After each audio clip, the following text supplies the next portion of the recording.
One.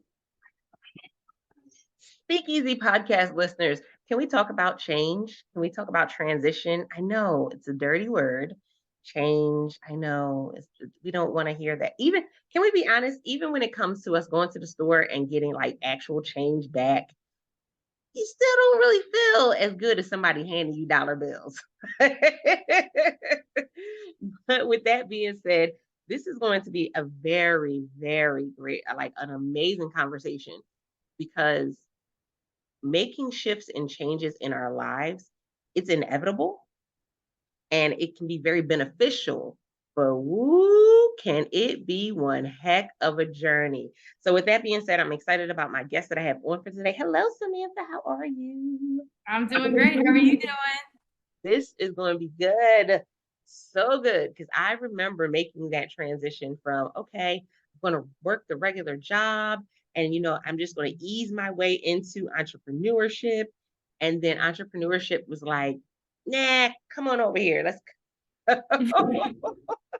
I kind of got snatched in, and it has been one heck of a roller coaster since then. So, with that being said, before we jump into the conversation, tell the studio audience a little bit about yourself. Perfect. Yeah. And thank you so much for the opportunity. I love your show. I've listened to a wide array of topics you cover. So I was honored when you asked me to join you today. So thank you again. And a little bit about me. I am an all-in type of woman. I don't do things halfway. I'm a former Division I softball player that played at the University of Pittsburgh.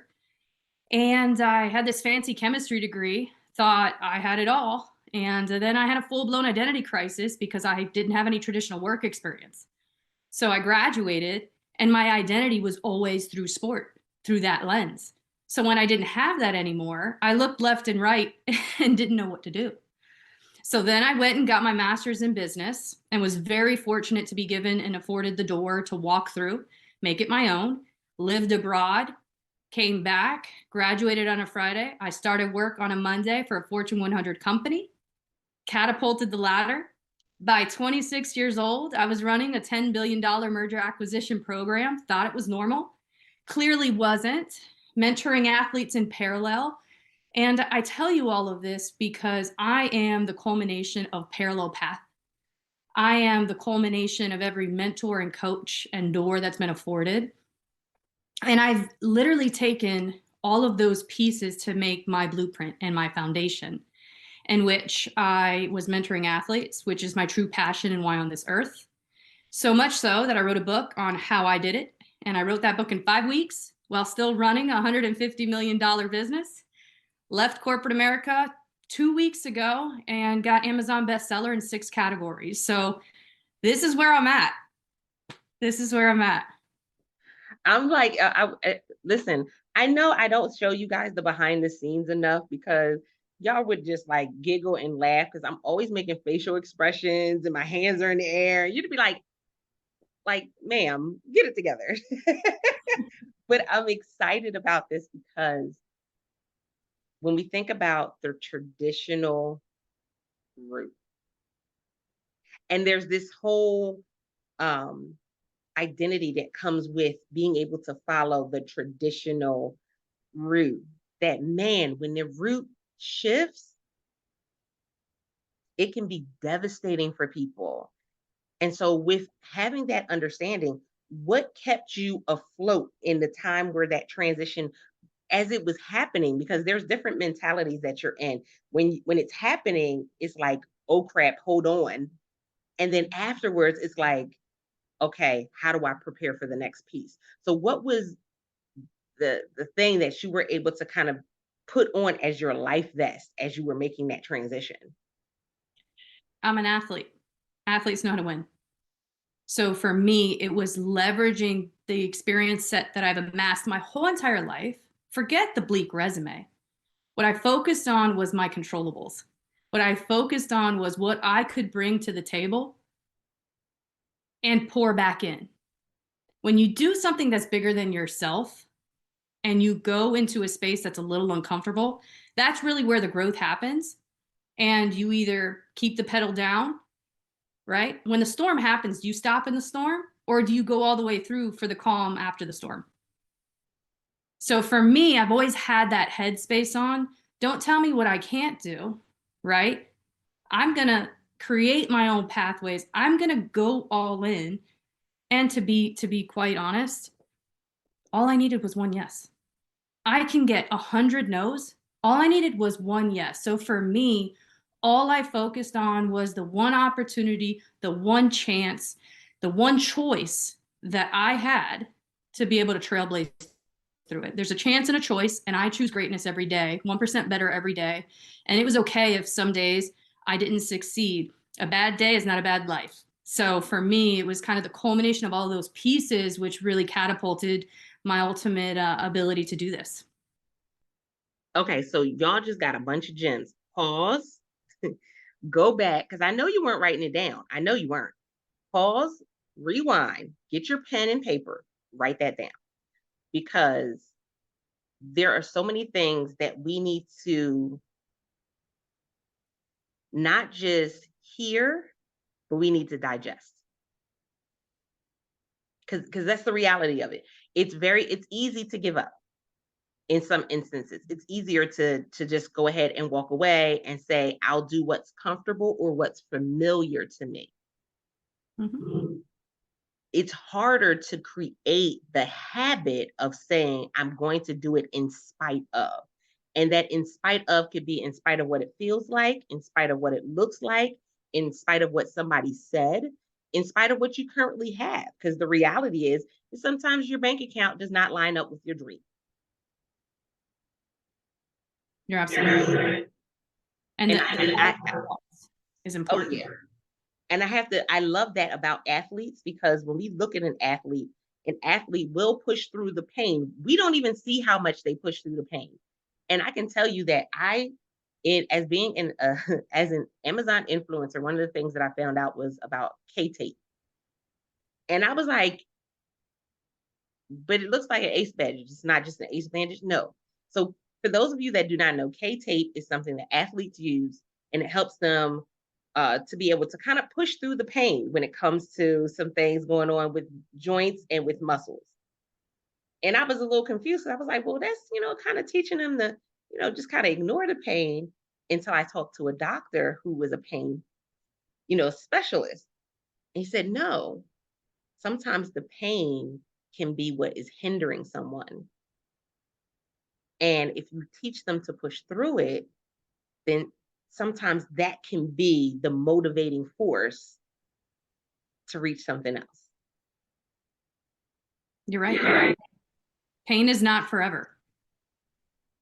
And what happens is when you're in the middle of adversity, when you're in the middle of a storm, when things are heavy, it's like a domino, right? The way I visually think about this. One thing falls down, then it happens in threes. I'm having a bad day, then it's 2 bad days, and it's 3 bad days. Well, now that's a pattern because you're allowing that to happen, right? Pain is not forever.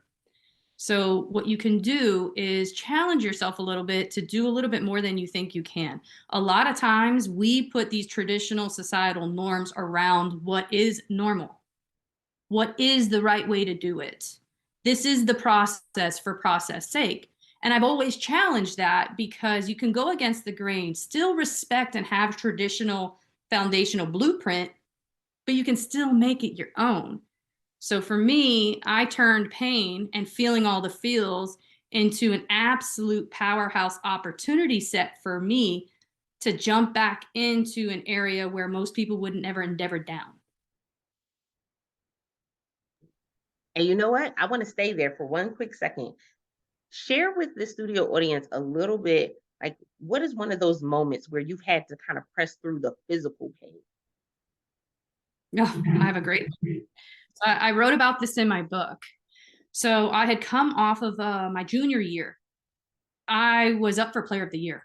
It was an unbelievable year in the NCAA. Can't get much better from an athletic perspective. Going into my senior year, it was fall ball. Our season is typically in the spring. And it's just to kind of get back into the flow of things. And of course, I'm an athlete like all the other athletes. We're competitive. So even if we do a side game to stay warm, you want to go all out as ever. And we were playing a game called Pepper, where you toss the ball, you hit it a little bit. If it gets popped up in the air, you go and catch it, and then you go bat. It's nothing crazy, but it just keeps you warmed up. Well, I dove for the ball, fell on my neck. It pretty much sounded like a chicken bone.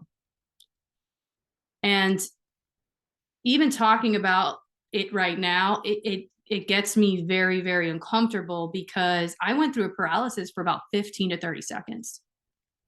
And I had to be carted off the field. I had to go straight to the hospital. And I was long-winded to say, at the end of it, I found out I was born without my C1 in my spine. So although I had hurt my neck, they thought I broke it, when in reality I was born without it. So I had to then recover, because I had a brace on my neck, which then made my neck weak. So in order to be able to get ready for this season, coming off of a career high, I now was at a disadvantage, getting back into heat of conditioning, pretty much throwing up to try to push my body, push my limits, having headaches all the time. I was a chemistry major. So the rigorous classroom, it just was a lot, quite honestly. So that was one where I had a setback, but then I came back. And I didn't give the excuses as to boohoo me, I had this physical injury. But what it did was, and what uniquely differentiates athletes, is we train our mind. It's not just a physical training. We train our mind. We rewire our brain to overcome and accomplish. So that's what I did. And it was pretty scary, right? When you lose a feeling in your legs. So I'm very fortunate that I was able to use that to catapult myself back into the game and succeed. I know it's funny because when I look at my children, I thought that I was going to make it through I thought we were going to make it all the way through high school. Nobody wanted to do sports. We were good. I was like, we're coming through. I said, all right, we doing musicals, we doing music, we doing, all right, we might make it through. And my oldest daughter, I ask them every year, what is it that you want to do this year? Whatever it is, that one thing I'm going to follow, I'm going to push you through to the end. And Mhm. she said one year, I want to play field hockey. And I was like, oh no. Because you think about the concussions, you think about all of these, like immediately your mind goes to hospital visits and this and that. But she actually did really, really well. And her first year, she was rookie of the year. Came in as the goalie. They thought she had been playing all her life. She had never played. But there are some key elements that she learned in that process that I'm looking now and seeing her in college. And she's not playing anymore. She only played for 2 years. But looking at her in college, I'm like, yeah, there's some things that I see. It's that push through. It's Mhm. that, you know, especially being the goalie, and she, they would laugh on the sidelines. Parents, even from the opposite team, would be like, "Is she yelling, telling them to make it ugly? What does that mean?" Well, that meant get the goal. Whatever you need to do, get the goal. It don't have to be pretty. Make it Mhm. ugly. But get it. And like little things like that really stood out. But I love that you said that, because again, even when we look at our own journey, even if you weren't in sports, what are some of those key elements that you learned from your personal journey that allows you to be able to kind of grab a hold of that and take it with you as you continue on? Like that's valuable. It's beyond invaluable. So there's a couple of things I'll slice and dice there, right? A lot of out like the outset or others looking in may not understand what you see. You may have a visionary idea. You may have a goal that your reality just has to catch up. Okay. Just because someone else thinks it's tough or it's risky, or, oh, do you really want to do it? That is really something that's in them that they're portraying on you. that has nothing to do with your capability set and ability to then just take over and be a phenom. And that's a lot of times why I talk with parents. You want to be a parent, you absolutely should be a shepherd for your child. 150%. Be present, be active. But just like an infant, when you have an infant, you have to let them fail a little bit, right? Fall, right? Let them climb that couch that isn't safe, but still they can fail, but in a safe environment. The same thing in sports. You have to let that happen, because if they go off to college and they don't know what it's like to fail because you never gave them the safe space to fail, they're going to have a harder time. And those are the ones that will really struggle to find who they are and their identity. So that's what I always kind of tell others, that if someone portrays that on you, it's either their insecurity or maybe something that they experience that they're trying to put on you to help prevent you from failing. But in failing comes so much learning and growth. Just fail fast. Don't tolerate the problem, right? So that's one of the things there. To the second point you asked on, how did I utilize that as a catalyst to then be successful in business and transition and make that jump? For me, motivation kind of subsides. You can be so excited for something, but then the motivation kind of teeters off. The difference here is the days you don't want to do it and you have the discipline and the ability to overcome the push to say don't do it, and you still do it anyways. It's when the lights are off. It's when no one's looking at you, right? It's beyond the game day. It's beyond the meeting that you're in. It's the work that you do day in and day out to make sure that you get 1% better every day. So I used that aspect on working out 2 to 3 times a day, creating a routine where I got a semblance of comfort because I knew how to do that. I knew what that felt like. And then I would weave in something uncomfortable. I would take on that project, right? So those were kind of some of the things that I did, that I utilized my athletic building blocks into a different thing called business. Oh my goodness. It's so interesting. As you were talking, I was sitting here going, it's almost like motivation helps to fuel the car of whatever your dream is. It helps to fuel that dream, but discipline is what allows you to be able to steer it. You're right. Because I can have as much fuel as possible and great, but where are you going with it? Exactly. And you have to have a macro vision. And the difference here with athletes is we know how to drive with micro speed. We figure out what it takes to get there. To your point earlier, get the goal. I don't care if it looks pretty or ugly. Get the goal, get the win.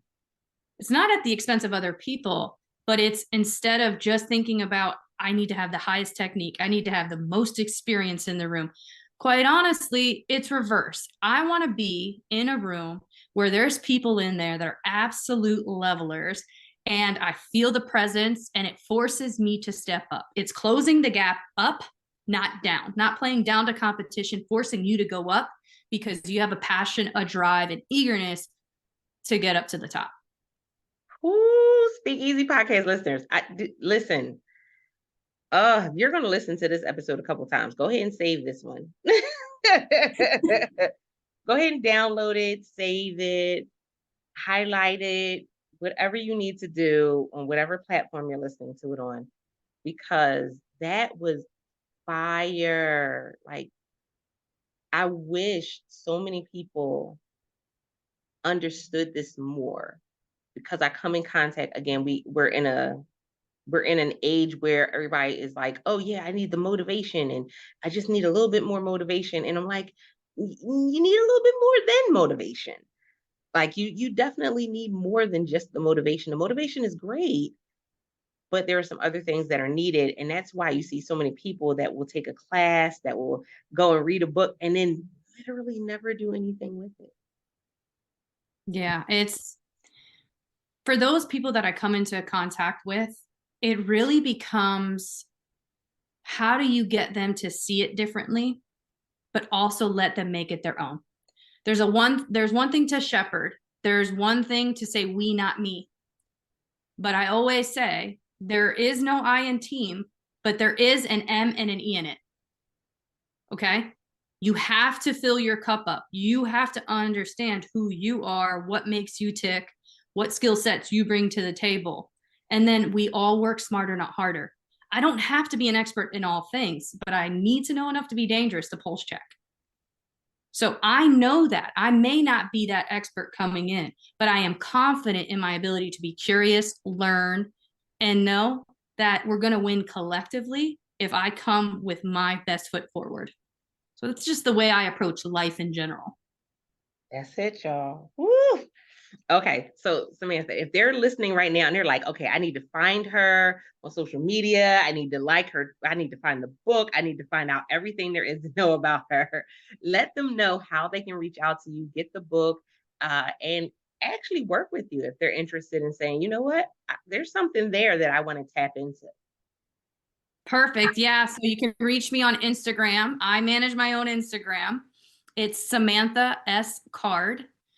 And I have my website, samanthacard.com, which you can really see a lot more of my principles, what I build off of from a corporation standpoint, from an athletic standpoint, to see if it makes sense. And my book is on Amazon. And I also have the Audible, which is my voice. I wanted to be forceful with it. So yeah, and any questions you have, please. I interact. I turn around stuff real quickly. I'm all in on this. It's a forever thing for me, and I'm only as good as the perspective that we all come to the table with. So thank you. Most definitely. This is all about you guys elevating in life and in business. And so whereas some of you may have needed the whole episode, some of you may have only found little pieces that you needed. Take it and digest it. Don't just go ahead and kind of gobble it up and then hold it in your cheeks. This is not the chipmunk moment. This is the moment where you need to actually go ahead and digest the things that were talked about in this episode. And not just that, share it out with someone. There's someone that you may know and that this is the point that they're at. This is something that they've been dealing with. And you're like, you know what? Let me go ahead and share this because this could help them kind of push past that. Always let us know how the episode resonated with you by leaving us a review on your favorite podcasting platform. That part. You can also connect with me on Instagram at Altavis Unmuted. I appreciate it. Love getting feedback from you guys. And then, y'all, I'm your host, Altavis, and I want you to make it an amazing day. Until next time, don't forget to press it out. See ya.